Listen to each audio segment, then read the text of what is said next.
Boa tarde, terceirão, tudo certo? Aqui é o professor Wagner, de História, ok? E a gente vai entrar agora, né, no período da Era Vargas, ok? Assunto bem importante para vocês que vão fazer aí o Enem. É um assunto que cai em concursos públicos, cai em processos seletivos, né? E também já caiu muito no Enem, ok?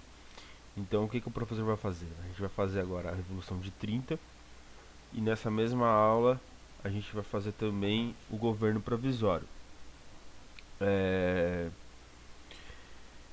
eu sei que é difícil, né, esse momento, trabalhar assim de modo remoto, é bem complicado.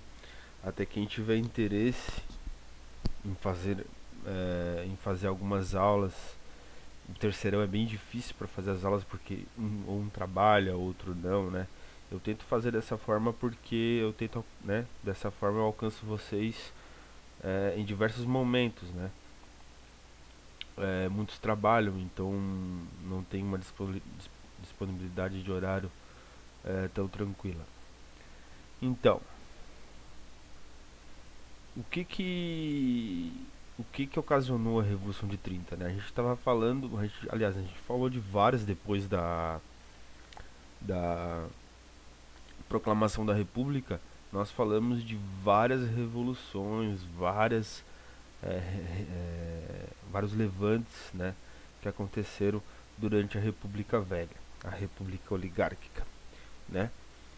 Lá no início com a Revolução Federalista aqui no Sul, depois teve revolta da vacina, teve a Guerra do Contestado, teve a revolta da Chibata. Eu não sei se a revolta da Chibata o professor passou, mas né, qualquer coisa a gente pode fazer um videozinho rápido sobre ela. Tivemos também a Guerra dos Canudos, né? E depois, por último agora, tivemos talvez a que vai influenciar mais nessas próximas décadas, né? De 30 e 40, que é o tenentismo, né? É, politicamente e principalmente aqui na Revolução de 30, ela influencia muito, ok? Bom, de capa aí, Revolução de 30 está centralizado junto com seus soldados, sendo esses muitos tenentistas, tá? Getúlio Vargas ao centro, fumando charutinho, com farda, né? Durante a era Vargas vocês vão ver vários personagens de Getúlio, né? Esse primeiro é o Getúlio soldado, o Getúlio de farda, né? É o que foi pra campanha, né? O que foi em busca do poder. Vamos ver o que vinha acontecendo aí, além do tenentismo, né? Essa década de crise que foi a década de 20, né? Na verdade, lá nos Estados Unidos, a década de 20 ela é conhecida como a grande década, né? A década onde se juntou muito dinheiro, né? Pelo menos no início. São os anos maravilhosos, né? Os anos em que as pessoas investiam muito em bolsa de valores, em ações e tinham muito retorno. Então era uma época bem crescente até o final dessa década, né? Até o final da década de 20. Vamos lá. A década de 20 foi marcada pelo descontentamento de muitos setores com as oligarquias que se alternavam no comando do governo federal. Vamos lembrar que tipo de governo, né, era a República Velha. A República Velha era um governo onde nós tínhamos dois partidos, né, o Partido Republicano Paulista e o Partido Republicano Mineiro. Esses dois partidos, né, e esses dois estados, o mineiro e o paulista, eles se alternavam no poder. Né? Por isso a república oligárquica, né, que a oligarquia é o poder na mão de poucos, ok? Então, e as pessoas começaram a ficar descontentes com muitas coisas, né, principalmente com a parte do coronelismo, onde eles eram obrigados, não tinham voto secreto, onde o voto de muitas pessoas acabavam sendo muito coagido, né? Então as pessoas já estavam começando a ficar bem descontente. A gente viu isso com o tenentismo, né, de forma mais militar, mas depois teve a coluna Prestes, né? Assim, em revoltas como o tenentismo, posteriormente a Revolução de 26 e a coluna Prestes refletiam o descontentamento de setores militares e civis. Porém, as oligarquias passaram por essas revoltas e se mantiveram no poder. Em 1929, a Bolsa de Valores de Nova York quebrou, num episódio conhecido como a Crise de 29. Essa crise afetou no mundo inteiro. As importações nos países desenvolvidos foram freadas. E como grandes compradores do café brasileiro, essa crise também nos afetou. Foi a maior crise capitalista da história. E com o descontentamento econômico, ela afetaria também a Revolução de 30 no Brasil. Vamos lá. Lembro nas últimas aulas, quando o professor falava sobre a República Velha, apesar, né, de ainda ser um jeito de política muito antigo, né, o Brasil vinha numa crescente, né, o café estava super valorizado, ok? Já existia uma aristocracia crescente, né? Já existia um crescimento também na indústria do Brasil, né? E tudo isso se deve-se muito mesmo ao café, né? O café era o grande produto da época, era a grande pegada mesmo, né? Porém, o nosso maior comprador de café, né? Boa parte do café brasileiro era vendido para os Estados Unidos. E esse país estourou a bolsa de valores. A primeira coisa que ele precisou fazer foi frear as importações. E aí, isso afetou diretamente no Brasil, né? Bom, um país que depende sua economia basicamente num produto, né? Ele realmente fica meio sem escapatória, né? Ele tinha comércio na Europa também de café, mas nada parecido ao comércio que ele tinha com os Estados Unidos. Lembrando que com a nossa proclamação da República foi uma proclamação muito aos moldes americanos. E tudo no Brasil era muito aos moldes americanos, inclusive no início até a própria bandeira, né, o nome Estados Unidos do Brasil. Então a gente tinha talvez uma super dependência, ainda temos, né, uma super dependência dos Estados Unidos. E quando o nosso maior, não digo aliado, mas nosso maior parceiro comercial quebra, o Brasil afetaria a nossa grande, numa sorte, né? Digamos que só não afetou tanto quanto nos Estados Unidos, porque o Brasil era um país bem agrário ainda, né? Então não tinha aquela, já tinha um pouco, claro, mas ainda não era aquela grande infestação de pessoas das grandes cidades, ainda não eram grandes cidades, né? Então, né? Mas mesmo assim, apesar disso, essa crise fez balançar essas repúblicas oligárquicas, né? Essas repúblicas, essa velha república, ok? E de que forma? Bom, vamos lá. Queda das oligarquias. Oligarquias o professor já falou, né? Oligarquia significa poder, né, na mão de poucos. O professor já colocou aqui à direita fortinho de Júlio Prestes. Votar em Júlio Prestes é manter a unidade nacional. Votar em Júlio Prestes e Vital Soares, seu vice, né?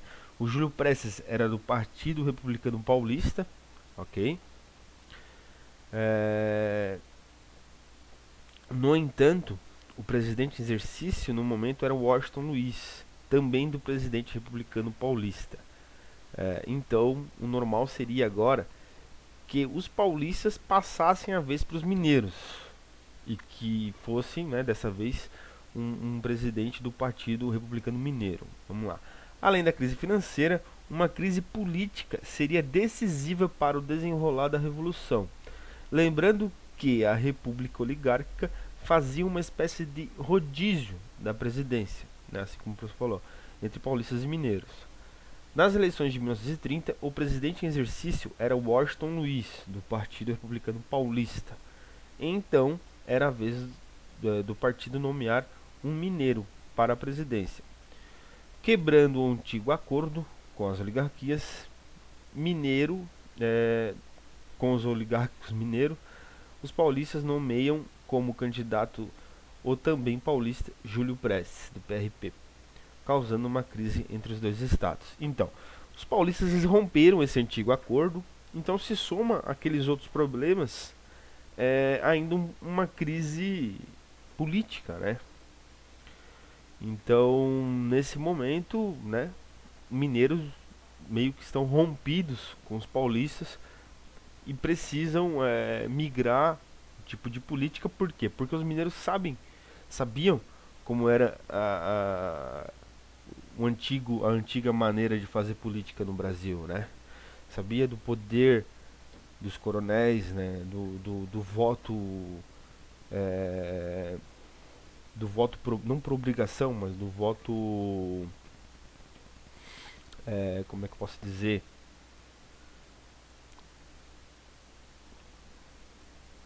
No voto coagido mesmo, né? Porque, e além do voto coagido, tinha o problema das fraudes, né? Que era uma das questões que os tenentistas queriam que seja regulamentada. Queriam um tribunal eleitoral, até por conta dessas fraudes, né?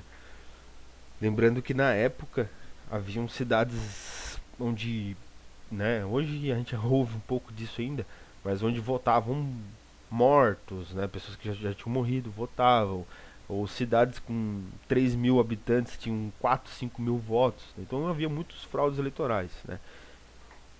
Então, junto nessa crise toda surge uma oportunidade política, ok? Surge uma lacuna ali, uma lacuna na oposição aos PRP, né, ao Partido Republicano Paulista. Alguém tinha que fazer oposição, mas essa oposição tinha que ser muito forte, né? Lembrando que São Paulo é o maior estado do Brasil. Então, para fazer uma oposição a São Paulo, tem que ser uma união pesada mesmo, né? Então, vamos lá. Opositores políticos logo viram nessa ruptura uma valorosa oportunidade de se fortalecer politicamente para as eleições de 1930. Logo, uma aliança entre gaúchos, mineiros e paraibanos formaram a Aliança Liberal, um partido político, lançando o candidato à presidência Getúlio Vargas e para vice João Pessoa. João Pessoa paraibano, Getúlio Vargas gaúcho, na cidade de São Borja. O programa da Aliança Liberal incluía o voto secreto, né, uma reivindicação tenentista, leis trabalhistas e incentivo às indústrias, né. A indústria já vinha tendo um certo respiro não, né, um certo crescimento, mas com a crise econômica se entendeu que a indústria precisava de ainda mais investimento, né, até para não ficar dependendo apenas da venda de insumos ou da venda de matéria-prima, né. Além desses dois partidos, o Bloco Operário Camponês, partido que substituía o PCB, Partido Comunista Brasileiro, por ter sido colocado na ilegalidade, né. Também tinha o Bloco Operário Camponês. Agora eu não vou lembrar quem que era o candidato na época, mas o bloco de fato ele teve uma participação muito pequena assim nas eleições, né? Então o que que tínhamos? De um lado, né, à frente ali das eleições, Júlio Prestes, ok, e o vice Vital Soares. Paulistas, vamos lembrar sempre isso, eles fizeram paulistas, né? E agora o gaúcho Getúlio Vargas, aliado com os mineiros e com seu vice João Pessoa, paraibano, ok? Então essas eram as duas grandes chapas, né, que de fato estariam à frente dessas eleições. Getúlio Vargas presidente. Então, Getúlio Vargas presidente, mas como? Ganhou as eleições? Não, não ganhou. Vamos lá, vamos para os fatos. Por mais popular que tenha sido o programa da Aliança Liberal, o candidato Júlio Prestes, do PRP, saiu vitorioso das eleições, causando insatisfação por parte da Aliança Liberal, que alegava fraude eleitoral. Bom, se tinha ou não tinha nesse momento, os mineiros já sabiam muito sobre essa antiga política, né? Então, nessa situação, eles ficaram meio criticando, a Aliança Liberal ficou pressionando, alegando fraude eleitoral. Em 26 de julho de 1930, o candidato a vice da Aliança Liberal, João Pessoa, foi assassinado. Então, opositores se uniram para impedir a posse de Júlio Prestes. Então, o que aconteceu? Nesse dia 26 de julho, né, lá na Paraíba, o João Pessoa, né, que vem a ser depois, que é o vice do Getúlio, que vem a ser, João Pessoa vem a ser depois a capital do estado, né, da Paraíba. Ele foi assassinado. Então, logo, o pessoal da Aliança Liberal associou esse acontecimento, que não teve nada a ver, né, fatos são fatos, não teve nada a ver com questões políticas, mas associou essa situação de João Pessoa, né, o assassinato dele, às eleições que tinha acabado de acontecer. E aí se pegaram em armas, se pegaram em forças e foram logo para cima, em direção ao Rio de Janeiro, que era a capital na época, para impedir a posse de Júlio Prestes. A luta armada começou no Rio Grande do Sul e logo se espalha pelos estados, por estados como Minas Gerais, Pernambuco e Paraíba. Com isso, militares cariocas depuseram Washington Luiz e entregaram a presidência a Getúlio Vargas. Getúlio Vargas fez uma grande caminhada, né, uma grande, quase que uma carreata do Rio Grande do Sul, ok, em direção ao Rio de Janeiro, né, e lá todos já o esperavam, né, e eles já tinham invadido, né, já o Palácio do Catete, né, e já tinham já depuseram o presidente então, Washington Luiz. Por que o Washington Luiz? Não, quem ganhou foi Júlio Prestes, professor. Tem coisa errada. Não, mas Júlio Prestes ganhou, mas não tinha assumido ainda. Então eles foram, né, o presidente na situação era um Washington Luiz. E as pessoas, os militares entraram, tiraram a pistola da bainha, né, botaram na cabeça de Washington Luiz e obrigaram ele a abdicar do cargo, né? E logo já nomearam Getúlio Vargas presidente. Então, professor, Getúlio Vargas presidente, um golpe. Muitas pessoas falam que foi uma revolução, muitas pessoas falam que foi um golpe. A grande verdade é que foi uma ruptura de uma antiga política, uma política, bom, o nome já diz, né? Uma política oligárquica, uma política para poucos, né? Daí para frente, né, durante um certo tempo, né, mudou de uma política para poucos para uma política para um, que era Getúlio Vargas, né? Ou seja, ele ficou, né, ele tomou o poder para si por muito tempo. E assim que se faz uma revolução, o que acontece? Não se tem, ele rasga, né, a Constituição antiga lá de 1892, né? Eles aniquilam a Constituição e precisam de uma nova Constituição. Enquanto não se tem essa Constituição, você tem um governo provisório e um presidente que não precisa se esquivar para uma Constituição, né? Ele pode fazer as coisas à maneira dele. À frente da presidência, Vargas tomou uma série de medidas para centralizar o poder e ter maior controle nos estados. A suspensão da Constituição de 1891 ali na verdade era um tópico, né? Fechamento dos órgãos legislativos, o Congresso Nacional, as Assembleias Estaduais e as Câmaras Municipais, ou seja, ele fecha todos os poderes de vários níveis, né? Legislativo, seja, por exemplo, né, o Congresso lá em Brasília, seja nos estados, né, como aqui a LESC, a Câmara dos Deputados Estaduais, e as câmaras municipais também, ok? Onde ficam os vereadores. Ele fecha esses órgãos, né? A destituição dos presidentes do estado, hoje seriam governadores, pelos interventores militares indicados por Vargas. Ou seja, antes da era Vargas, o nome dos governadores não eram governadores, né? Eles se chamavam presidentes dos estados. A mesma coisa que os governadores, era o chefe do executivo dos estados, né? Então eram governadores. A partir de Vargas, no governo provisório, não teriam mais governadores. seriam interventores, né? Seriam militares e pessoas ligadas a Getúlio Vargas, pessoas que ele poderia não só manipular, mas que tivesse uma afinidade política com as ideias dele, né? Bom, Getúlio chegou chegando, né? Todos iam gostar dessas medidas? Na verdade, não. Com certeza não, né? E o que aconteceria? Lá em São Paulo, que é um estado que muita gente alegava que foi golpeado, né, pela Revolução de 30, né, que tinha um presidente que seria Júlio Prestes, que era legítimo, né? Eles foram os primeiros que começaram a se queixar do novo presidente, né, do governo provisório.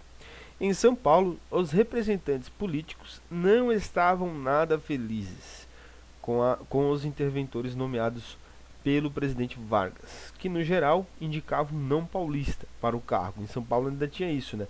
Como o grande problema, né, que ele teve nas outras eleições foi São Paulo, foi um paulista, né, concorrente dele, ele procurava não indicar um interventor paulista, né? É uma puta sacanagem, mas fazem em outros estados também. Isso se somava ao fato de que, desde a Revolução de 30, eles já não tinham a hegemonia das décadas de República do Café com Leite, né? Ou seja, os paulistas, né, os políticos paulistas, não tinham mais a força que tinham durante a República Velha, né? A República do Café com Leite, né? Não tinha mais esse antigo acordão e isso fomenta uma grande crise em São Paulo, que logo se torna uma revolução, né? A famosa Revolução de 1932. Revolução essa em armas mesmo, pessoal, tá? Foram afins mesmo, né? Como se diz. O conflito armado foi inevitável. Entre as reivindicações estava interventores civis e paulistas, uma Assembleia Constituinte para elaborar uma nova Constituição e novas eleições. Fator determinante para um conflito direto foi, durante uma manifestação em São Paulo, o assassinato de 4 estudantes durante a repressão dos militares. O movimento que levou à Revolução de 1932 foi chamado de MMDC, iniciais dos estudantes mortos: Miragaia, Martins, Drauzio e Camargo. Os 4 estudantes que foram mortos, né, numa manifestação em São Paulo. Ou seja, né, você já tinha problemas com os paulistas, né? E os paulistas começaram a ir pra rua, começaram a se manifestar contra o governo, e aí morre 4 camaradas, 4 estudantes, né? Pela polícia, e aí esse foi o estopim, né? Da Revolução de 1932. O conflito. Aqui tem uma bandeirinha de São Paulo, né? Tem soldado, você veja que foi uma situação de armada mesmo, né? Uma metralhadora, fuzis, o negócio foi quente mesmo. Em 9 de junho de 1932 teve o início o conflito armado. Cerca de 30 mil homens contra o governo federal. Logo se juntaram ao movimento paulista durante curto tempo outros estados, como Rio de Janeiro, Rio Grande do Sul e Mato Grosso, mas sem apoio militar. Depois de 4 meses de luta, as tropas federais derrotaram os paulistas. Apesar da vitória, Getúlio Vargas decide aceitar as reivindicações para evitar o futuro conflito. Então, pessoal, esse é Vargas. A grande, né, acho que a gente pode criticar ou pode elogiar, mas se tem uma coisa que você não tem como falar de Getúlio Vargas, é que ele era um cara qualquer. Ele não era um cara qualquer, ele era um cara inteligente demais. Ele tinha ali um estado, que era o estado mais populoso, hoje mesmo nem se fala, né? Era o estado mais populoso do Brasil, o estado que tinha a maior força industrial, né? O seu interior tinha a maior força agrícola, ok? Ele não tinha como permanecer em conflito com esse estado, né?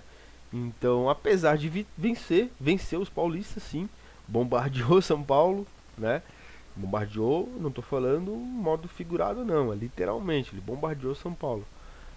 Mas, ao final das contas, ele aceita as reivindicações, né, para evitar futuros conflitos. Reivindicações essas que eram interventores civis e paulistas, né? Ou seja, agora os interventores seriam do próprio Estado e talvez uma mais importante, uma assembleia constituinte para elaborar uma nova constituição. Ou seja, isso nada mais que justo, né? O Brasil precisava de uma constituição porque precisava de leis, né? E os paulistas queriam isso.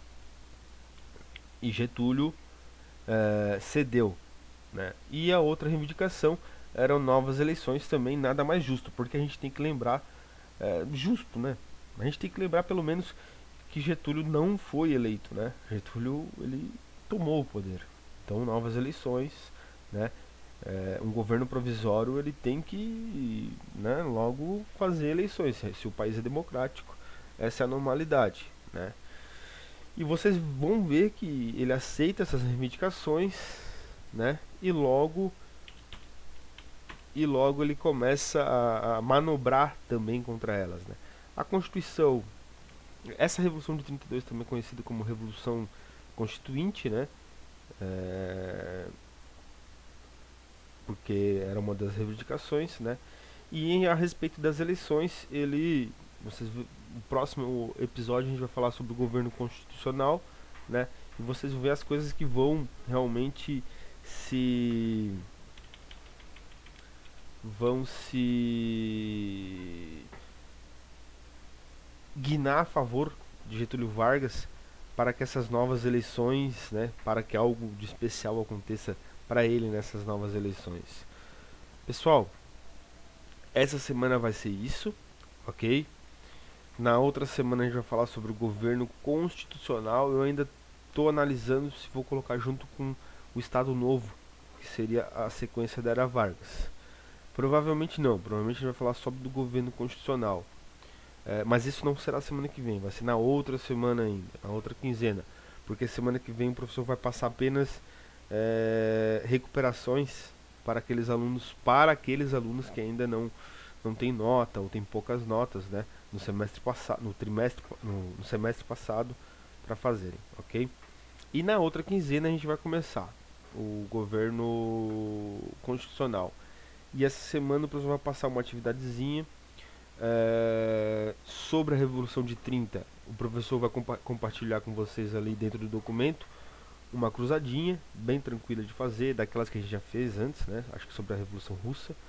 E umas 5 perguntinhas sobre o governo provisório. Pessoal, se atentem bastante à Era Vargas, né? Vocês podem não só perguntar, como questionar, e se quiserem, a gente pode, né, fazer uma data aí pra gente fazer um aulão sobre Era Vargas. Na verdade é o que eu estou tentando fazer, mas se vocês quiserem ainda um pouco mais, podem chamar o professor. Qualquer dúvida, por favor, chamem o professor, tá? Se atentem bem à Era Vargas, que Era Vargas é importante demais. Não só para os processos seletivos, né, que vocês terão daqui para frente, ou para os concursos, quem for, né, quem tiver concurso para fazer, ou até mesmo o Enem, entendeu? Ele cai muito mesmo. Mas não só isso, para vocês verem como a nossa política foi guinada, né, foi transformada com a Era Vargas, né, como mesmo passando depois por outra ditadura, como a gente foi realmente influenciado pela Era Vargas. Ok, pessoal? Um abraço a todos. Qualquer coisa chamem o professor, por favor, chamem mesmo. E até mais.